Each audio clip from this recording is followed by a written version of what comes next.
Charlotte's Web, Chapter 3. Escape. The barn was very large. It was very old. It smelled of hay and it smelled of manure. It smelled of the perspiration of tired horses and the wonderful sweet breath of patient cows. It often had a sort of peaceful smell, as though nothing bad could happen ever again in the world. It smelled of grain, and of harness dressing, and of axle grease, and of rubber boots, and of new rope. And whenever the cat was given a fish head to eat, the barn would smell of fish. But mostly it smelled of hay, for there was always hay in the great loft up overhead. And there was always hay being pitched down to the cows and the horses and the sheep. The barn was pleasantly warm in winter when the animals spent most of their time indoors, and it was pleasantly cool in summer when the big doors stood wide open to the breeze. The barn had stalls on the main floor for the work horses, tie-ups on the main floor for the cows, a sheepfold down below for the sheep, a pig pen down below for Wilbur, and it was full of all sorts of things that you find in barns: ladders, grindstones, pitchforks, monkey wrenches, scythes, lawn mowers, snow shovels, axe handles, milk pails, water buckets, empty grain sacks, and rusty rat traps. It was the kind of barn that swallows like to build their nests in. It was the kind of barn that children like to play in, and the whole thing was owned by Fern's uncle, Mr. Homer L. Zuckerman. Wilbur's new home was in the lower part of the barn, directly underneath the cows. Mr. Zuckerman knew that a manure pile is a good place to keep a young pig. Pigs need warmth, and it was warm and comfortable down there in the barn cellar on the south side. Fern came almost every day to visit him. She found an old milking stool that had been discarded, and she placed the stool in the sheepfold next to Wilbur's pen. Here she sat quietly during the long afternoons, thinking and listening and watching Wilbur. The sheep soon got to know her and trust her. So did the geese, who lived with the sheep. All the animals trusted her. She was so quiet and friendly. Mr. Zuckerman did not allow her to take Wilbur out, and he did not allow her to get into the pig pen, but he told Fern that she could sit on the stool and watch Wilbur as long as she wanted to. It made her happy just to be near the pig, and it made Wilbur happy to know that she was sitting there, right outside his pen, but he never had any fun. No walks, no rides, no swims. One afternoon in June, when Wilbur was almost 2 months old, he wandered out into his small yard outside the barn. Fern had not arrived for her usual visit. Wilbur stood in the sun, feeling lonely and bored. "There's never anything to do around here," he thought. He walked slowly to his food trough and sniffed to see if anything had been overlooked at lunch. He found a small strip of potato skin and ate it. His back itched, so he leaned against the fence and rubbed against the boards. When he tired of this, he walked indoors, climbed to the top of the manure pile, and sat down. He didn't feel like going to sleep. He didn't feel like digging. He was tired of standing still, tired of lying down. "I'm less than 2 months old, and I'm tired of living," he said. "There's no place to go but in. When I'm indoors, there's no place to go but out in the yard." "That's where you're wrong, my friend, said a voice. Wilbur looked through the fence and saw the goose standing there. "You don't have to stay in that dirty little yard," said the goose, who talked rather fast. "One of the boards is loose. Push on it. Push on it, and come on out." "What?" said Wilbur. "Say it slower." At the risk of repeating myself," said the goose, "I suggest that you come on out. It's wonderful out here." "Did you say a board was loose?" That I did, said the goose. Wilbur walked up to the fence and saw that the goose was right. One board was loose. He put his head down, shut his eyes, and pushed. The board gave way. In a minute he had squeezed through the fence and was standing in the long grass outside his yard. The goose chuckled. "How does it feel to be free?" she asked. "I like it," said Wilbur. "That is, I guess I like it." Actually, Wilbur felt Wilbur felt queer to be outside his fence with nothing between him and the big world. "Where do you think I'd better go?" Anywhere you like," said the goose. "Go down through the orchard, root up the sod.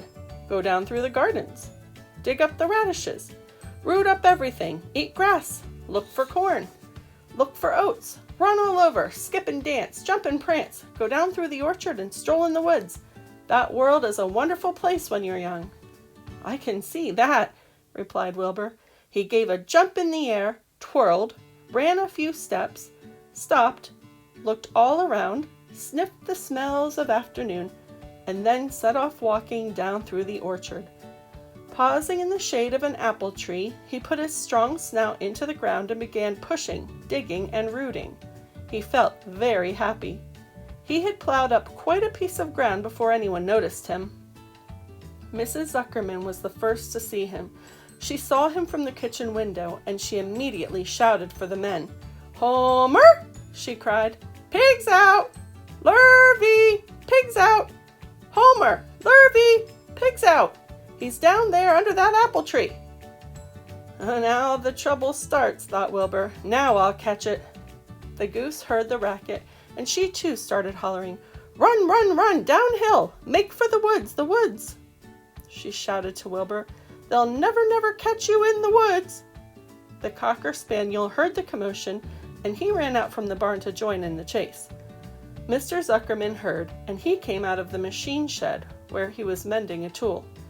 Lurvy, the hired man, heard the noise and came up from the asparagus patch, where he was pulling weeds. Everybody walked toward Wilbur, and Wilbur didn't know what to do.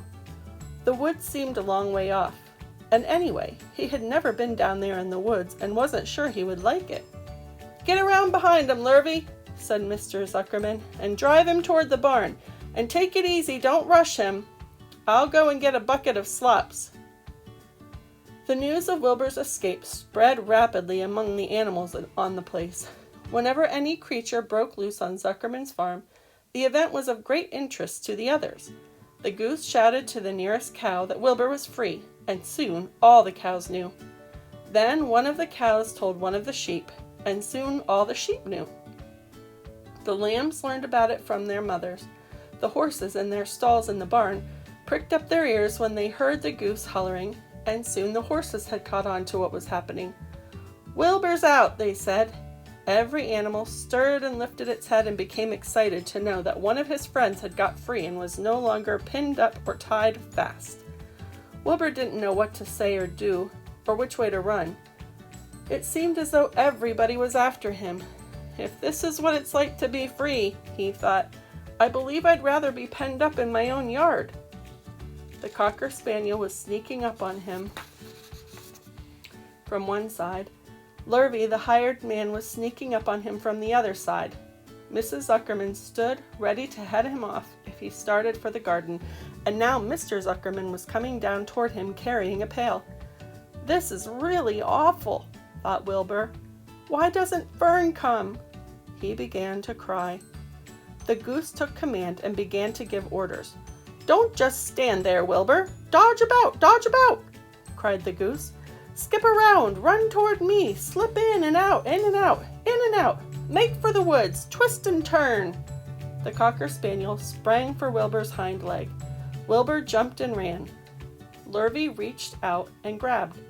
Mrs. Zuckerman screamed at Lurvy. The goose cheered for Wilbur. Wilbur dodged between Lurvy's legs. Lurvy missed Wilbur and grabbed the spaniel instead. Nicely done, cried the goose. Try it again.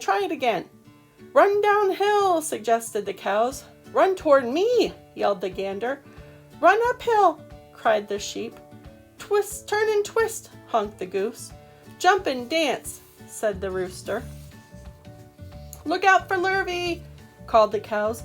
Look out for Zuckerman, yelled the gander. Watch out for the dog, cried the sheep. Listen to me, screamed the goose. Poor Wilbur was dazed and frightened by this hullabaloo. He didn't like being the center of all this fuss. He tried to follow the instructions his friends were giving him, but he couldn't run downhill and uphill at the same time, and he couldn't turn and twist when he was jumping and dancing, and he was crying so hard he could barely see anything that was happening. After all, Wilbur was a very young pig.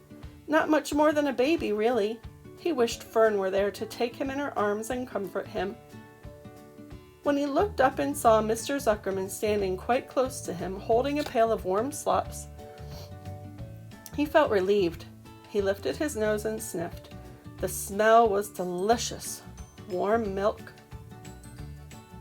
potato skins, wheat middlings, Kellogg's cornflakes, and a popover left from the Zuckerman's breakfast. "Come, Pig," said Mr. Zuckerman, tapping the pail. "Come, Pig." Wilbur took a step toward the pail. "No, no, no," said the goose. "It's the old pail trick, Wilbur.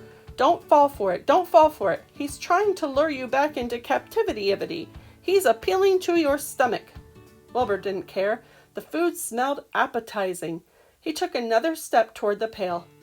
"Pig! Pig!" said Mr. Zuckerman in a kind voice, and began walking slowly toward the barnyard, looking all about him innocently, as if he didn't know that a little white pig was following along behind him.